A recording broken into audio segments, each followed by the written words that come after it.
नमस्कार, मैं हूं आपके साथ राधा अग्रवाल और आप देख रहे हैं न्यूज इंडिया। बात करेंगे मध्य प्रदेश छत्तीसगढ़ की। छत्तीसगढ़ से खबर, जहां पर सीएम विष्णुदेव साय का दिल्ली का दौरा।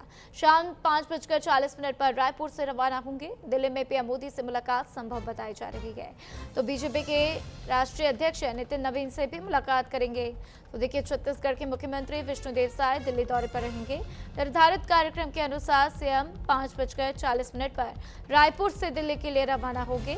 दिल्ली प्रवास के दौरान सीएम प्रधानमंत्री मोदी से भी मुलाकात कर सकते हैं। तो बीजेपी के राष्ट्रीय अध्यक्ष नितिन नवीन और कई केंद्रीय मंत्रियों से उनकी मुलाकात संभावित है।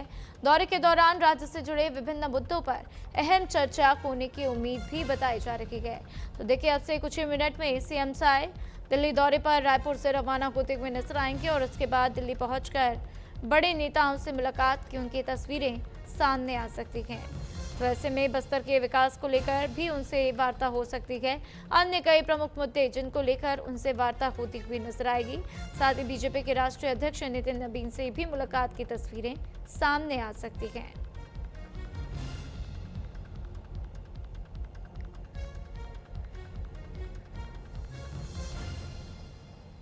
इस खबर पर ज्यादा जानकारी के लिए के शंकर मेरे साथ रायपुर से जुड़ चुके हैं। सीधा उनका रुख करते हैं।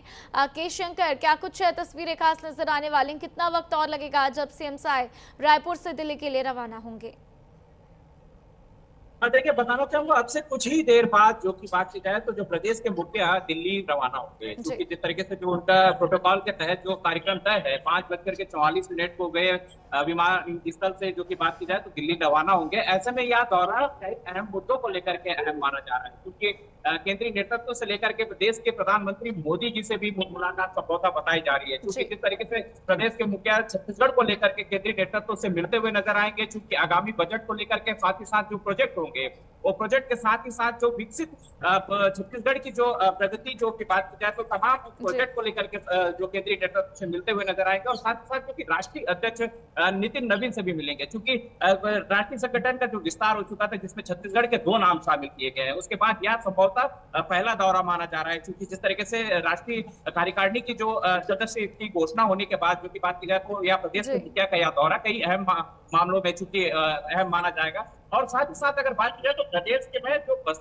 बस्तर जो की बात की जाए तो जिस तरीके से देखा जाए तो जो केंद्रीय नेतृत्व में चाहे देश के प्रधानमंत्री मोदी हो या जो देश के केंद्रीय गृह मंत्री अमित शाह हो, जिस तरीके से बस्तर को लेकर के कहीं ना कहीं बस्तर का विकास को लेकर के बस्तर के विकास से ही भारत का जिस तरीके से विकसित भारत की कल्पना की जा सकती है, ऐसे तमाम मंचों से हमने बोलते हुए सुना है। ऐसे में कहीं ना कहीं हमेशा से बस्तर के विकास को लेकर के बस्तर के प्रमुख मुद्दों को लेकर के केंद्र बिंदु के साथ ही साथ तमाम उन केंद्रीय मंत्रियों से मुलाकात करते हुए नजर आएंगे। चूंकि यही मायने में कहीं ना कहीं देखा जाए प्रदेश के मुखिया का यह दौरा कई अहम माना जा रहा है। जी बिल्कुल। और के शंकर, देखिए, जिस तरीके से आपने बस्तर का जिक्र किया ये तो बेहद महत्वपूर्ण है ही, लेकिन अब बीजेपी के राष्ट्रीय अध्यक्ष नितिन नवीन से मुलाकात की भी बातें सामने आ रही हैं।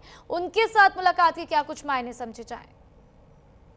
देखिए, जिस तरीके से बात की जाए तो मैंने कहा कि यह राष्ट्रीय कार्यकारिणी की जो घोषणा हुई थी उसके बाद यह पहला दौरा है प्रदेश के मुखिया का। ऐसे में बात की जाए तो छत्तीसगढ़ में 2 नाम शामिल किए गए थे, जिसमें मोर्चा संगठन में बात की जाए तो महिला मोर्चा के जो अध्यक्ष है और साथ ही साथ बात की जाए तो सोशल मीडिया के जो संयोजक है, ऐसे 2 पद पर जो की बात की जाए तो छत्तीसगढ़ में 2 चेहरों का शामिल किया गया था।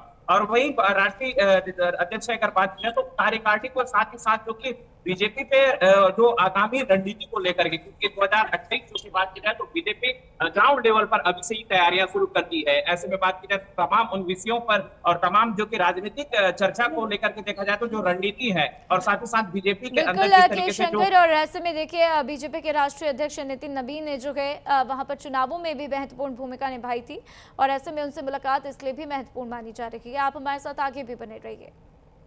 तो देखिए, छत्तीसगढ़ से खबर, जहां पर कथित शराब घोटाले को लेकर ईडी का बड़ा एक्शन देखने को मिला। रायपुर, धमतरी के अलावा दुर्ग में भी ईडी की रेड है। रामगोपाल अग्रवाल के ठिकानों पर ईडी की रेड। दुर्ग में विश्वास गुप्ता और सजल जैन के ठिकानों पर भी एक्शन लिया गया। तो छत्तीसगढ़ में कथित शराब घोटाले से जुड़े मामले में ईडी की कार्रवाई लगातार जारी है। कांग्रेस के पूर्व कोषाध्यक्ष रामगोपाल अग्रवाल के धमतरी स्थित आवास पर ईडी की टीम ने दबिश दी। तो जानकारी के मुताबिक करीब 8 सदस्यीय टीम 2 वाहनों से पहुंची और टीम ने दस्तावेजों की जांच पड़ताल की। बता दें कि रामगोपाल अग्रवाल फिलहाल जेल में हैं और कुछ दिन पहले ईडी ने उन्हें गिरफ्तार किया था।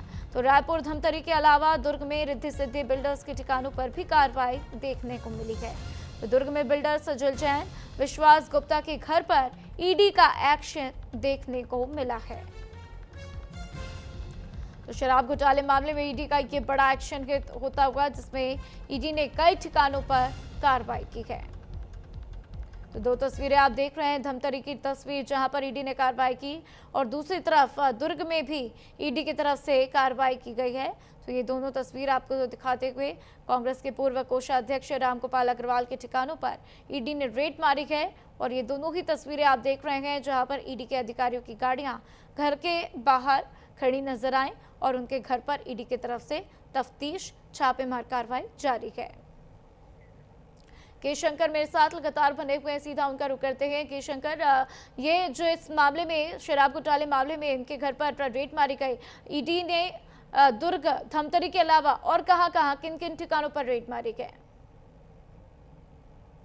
चाहूंगा जिस तरीके से देखा जाए तो आज ईडी की दबिश के बाद राजनीतिक गलियारों में हलचल सी मच गई है, क्योंकि जिस तरीके से कथित शराब घोटाले के मामले में जो कांग्रेस के जो नेता, जो पूर्व कोषाध्यक्ष रामगोपाल अग्रवाल जिस तरीके से जो मामले में जेल में है, क्योंकि उसके जेल में रहने के बाद भी अगर उनके ठिकानों में, उनके निवास में, उनके करीबियों के पास अगर ईडी की दबिश दी जाती है तो कई मामलों में अगर बात की जाए तो इस पूरे कार्रवाई को लेकर के जो कहीं ना कहीं जो दस्तावेज हैं, चाहे वो पड़ताल है, इस पूरे मामले को लेकर के कंगालते हुए जोड़ करके देखा जा सकता है। क्योंकि यही वजह है कि जिस तरीके से लगातार जो कथित जो शराब घोटाले का मामला है और छत्तीसगढ़ के राजनीतिक गलियारों में सबसे चर्चित और सुर्खियों में रहा मामला है, क्योंकि लगातार जिस तरीके से जो दबिश है तमाम उनके जो, चाहे रामगोपाल अग्रवाल की बात करूं, चाहे उनके निवास की बात करूं, उनके करीबों की बात करूं, तो लगातार जिस तरीके से दुर्ग में भी जो रिद्धि सिद्धि जो बिल्डर्स हैं उनके यहाँ भी कार्रवाई की गई है। तो ऐसे में कहीं ना कहीं यहाँ पूरा कार्रवाई जिस तरीके से देखा जाए तो जिस तरीके से वर्तमान में अभी वो जेल में भी है,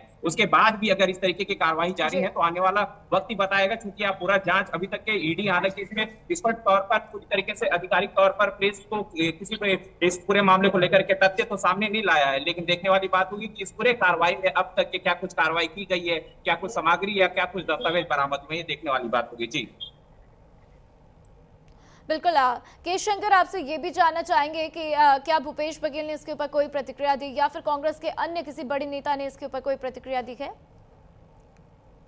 हालांकि अभी तक की इस मामले की बात की जाए तो जिस तरीके से जो कार्यकर्ताओं में हालांकि आक्रोश है, विरोध जता रहे हैं, चाहे वो धमतरी की बात करूं, चाहे दुर्ग की बात करूं, तो हालांकि जो बड़े नेता हैं, कांग्रेस के नेता हैं, अभी तक इनका इस पूरे मामले को लेकर के बयान तो आज आया नहीं है। लेकिन देखने वाली बात होगी कि जिस तरीके से ईडी की कार्रवाई को लेकर के जिस तरीके से कांग्रेस हमेशा से जो सत्ता पक्ष को ऊपर आरोप लगाते आई है कि वे अपने इशारों पर ईडी और या तमाम जो जांच एजेंसियां हैं उन्हें अपने इशारों पर चलाते हुए आती है करके तमाम जो आरोप, हालांकि बीजेपी को घेरने में कांग्रेस भी लगातार जो कि विरोध प्रदर्शन करते हुए नजर आई है। अब देखने वाली बात होगी कि आने वाले दिनों में क्या कुछ नेताओं के, या चाहे पूर्व मुख्यमंत्री की बात करूं या प्रदेश अध्यक्ष की बात करूं, तो या क्या कुछ बयान आता है, ये देखने वाली बात होगी। जी बिल्कुल के शंकर, और ऐसे में देखिए बार बार ऐसी प्रतिक्रियाएं भी कांग्रेस की तरफ से दी जा रही हैं कि ये राजनीति से पूरी तरीके से प्रेरित है। हालांकि अब देखना होगा कि क्या कार्रवाई होती है। तमाम जानकारियों के लिए आपका शुक्रिया। तो देखिए, रामानुजगंज में स्मार्ट मीटर लगने के बाद से बिजली बिल बढ़ने की शिकायतें सामने आ रही हैं, जिसको लेकर कांग्रेस ने अभियान शुरू किया है। ब्लॉक कांग्रेस कमेटी ने वार्ड नंबर 8 से उपभोक्ताओं की शिकायतें दर्ज करने के लिए फॉर्म भरवाने भी शुरू कर दिए। कांग्रेस का दावा है कि स्मार्ट मीटर लगने के बाद कई उपभोक्ताओं की बिजली बिल में बढ़ोतरी हुई है। कांग्रेस अब नगर के सभी वार्डों और गाँवों में जाकर शिकायतों का आंकड़ा भी जुटाएगी। शिकायतों को एकत्रित कर शासन और संबंधित विभाग के सामने मुद्दा भी उठाया जाएगा।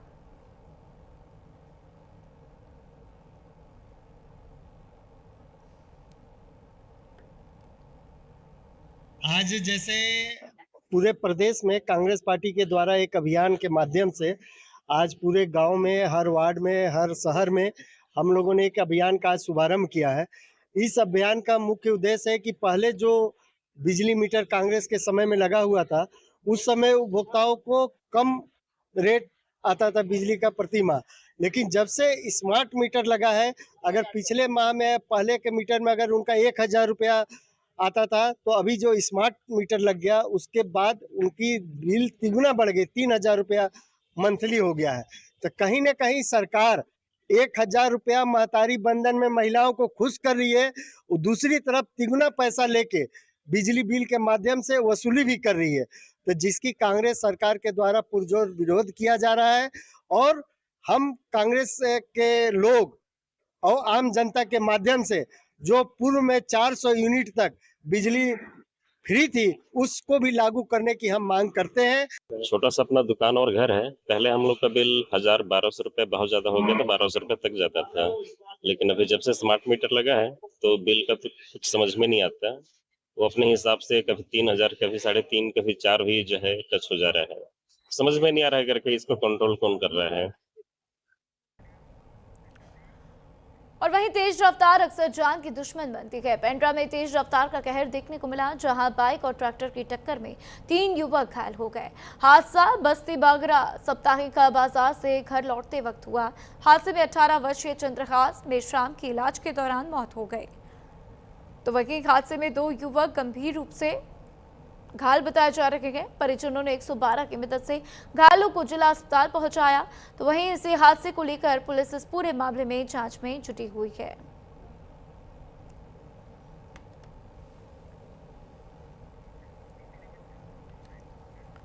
बात बालोद की करेंगे, जहां पर रेलवे की बदहाल यात्री व्यवस्था की तस्वीरें सामने आई। अंतागढ़ से रायपुर जा रही डेमू ट्रेन गुंडरदेही स्टेशन पहुंचते पहुंचते खचाखच भर गई। ट्रेन में जगह नहीं मिलने पर कुछ यात्री जान जोखिम में डालकर गेट पर लटककर सफर करते हुए नजर आए। यात्रियों के मुताबिक अंतागढ़ रायपुर यात्री ट्रेन में रोजाना ऐसी स्थिति देखने को मिलती है। यात्रियों ने दिल्ली राजहारा दुर्ग यात्री ट्रेन को सप्ताह में 3 दिन के बजाय 7 दिन चलाने और अतिरिक्त कोच लगाने की मांग भी की है।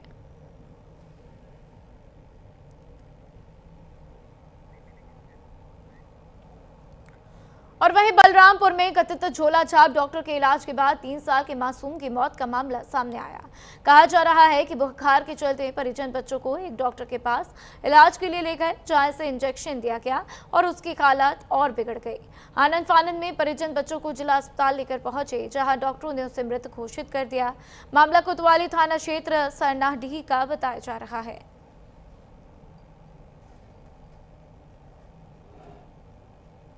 लड़का बढ़िया खेलत कूदत रहे, ओकर सिर में बुखार रहत रहे, शायद ओकर ले में बुखार रहते। मैं सोचो कि बढ़िया है 5 बजे के करीब ओकर तबीयत खराब नहीं रहे, तो 6 बजे तो सुई लगवाया गया सरनाडीह।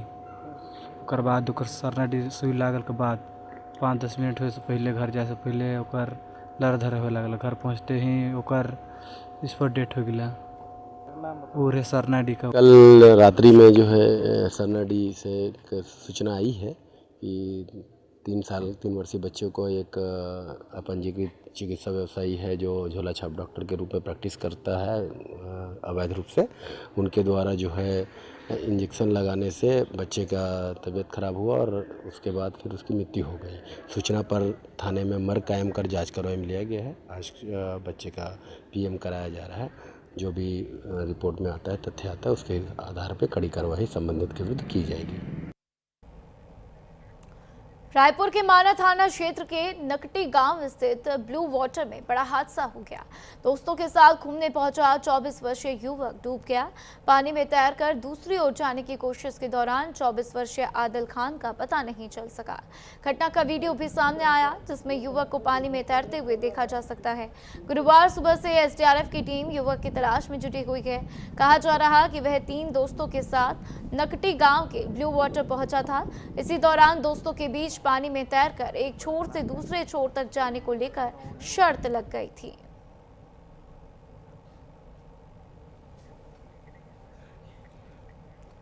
और उज्जैन में सिंहस्थ 2028 को लेकर शहर के इंफ्रास्ट्रक्चर को मजबूत करने की कवायद तेज है। मुख्यमंत्री डॉक्टर मोहन यादव ने यहां चल रहे विकास कार्यों का निरीक्षण किया। उन्होंने कंठाल चौराहे से सती गेट और छोटा सराफा तक चल रहे मार्ग चौड़ीकरण कार्य का जायजा लिया। कुछ दिन बाद शाही सवारी का मार्ग भी यहीं से रहेगा, इसलिए उन्होंने निर्माण एजेंसी के इंजीनियरों से काम की जानकारी ली। साथ ही निर्माणाधीन कलेक्टर कार्यालय भवन का भी निरीक्षण किया।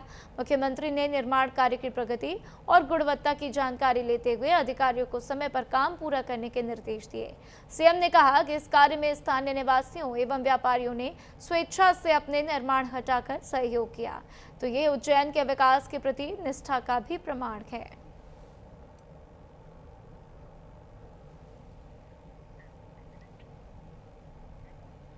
वहीं गुजरात के भावनगर में जहरीली शराब कांड के बाद उज्जैन कनेक्शन के दावे में मध्य प्रदेश में सियासत गर्मा गई। गुजरात पुलिस की जांच में कथित तौर पर उज्जैन से शराब की खेप गुजरात पहुंचने की बात सामने आने के बाद कांग्रेस ने आबकारी विभाग के खिलाफ प्रदर्शन किया। कांग्रेस विधायक महेश परमार समेत बड़ी संख्या में कार्यकर्ता आबकारी कार्यालय पहुंचे और धरने पर बैठ गए। कांग्रेस ने करीब 28 पेटी शराब उज्जैन से गुजरात पहुंचने के दावे को लेकर निष्पक्ष और उच्च स्तरीय जांच की मांग उठाई। विधायक महेश परमार ने कहा कि अगर शराब की सप्लाई उज्जैन से हुई तो इससे बाबा महाकाल की नगरी की छवि कलंकित हुई है।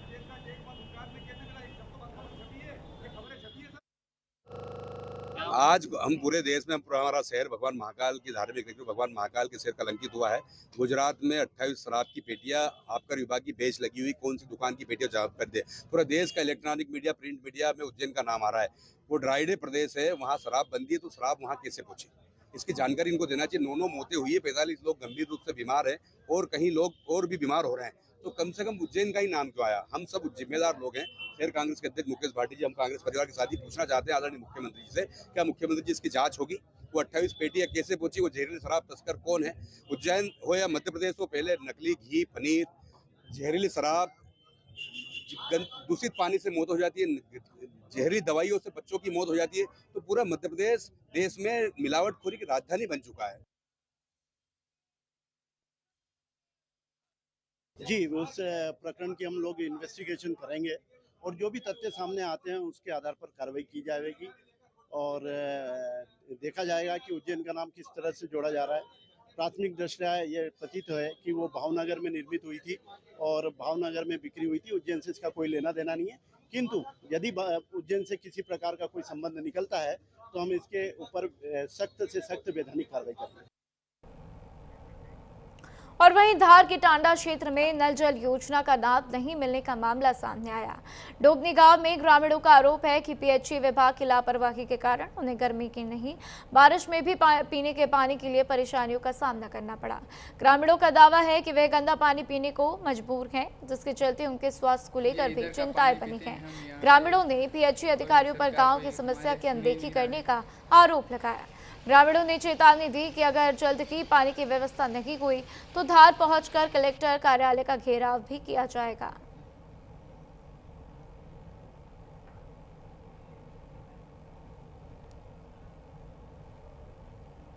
ये इधर का पानी पीते हैं हम यहाँ।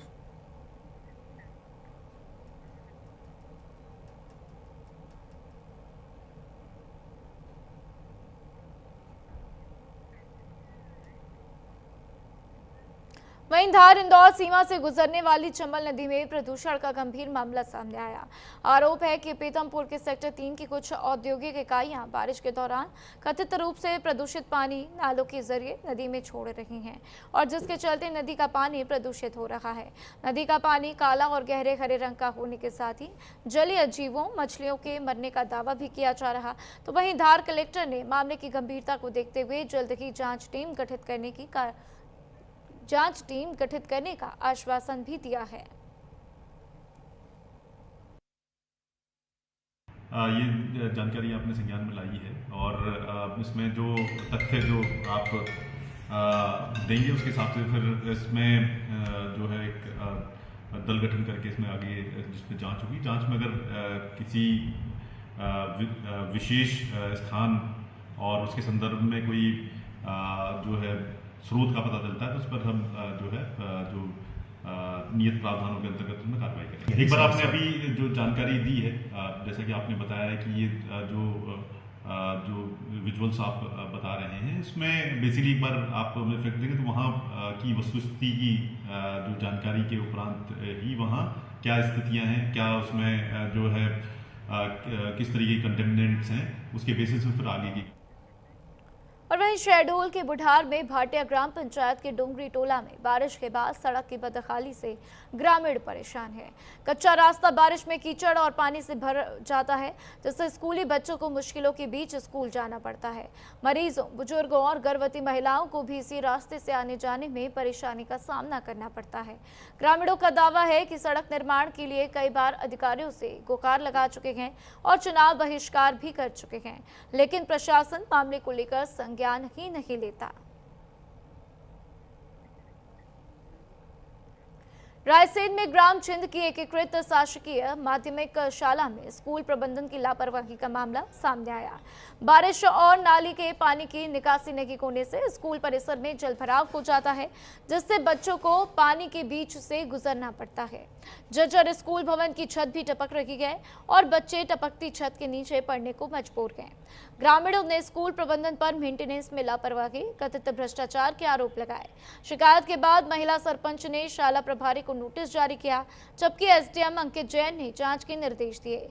कहा जा रहा है कि स्वतंत्रता दिवस पर भी स्कूल परिसर में घुटनों तक पानी भरा रहा।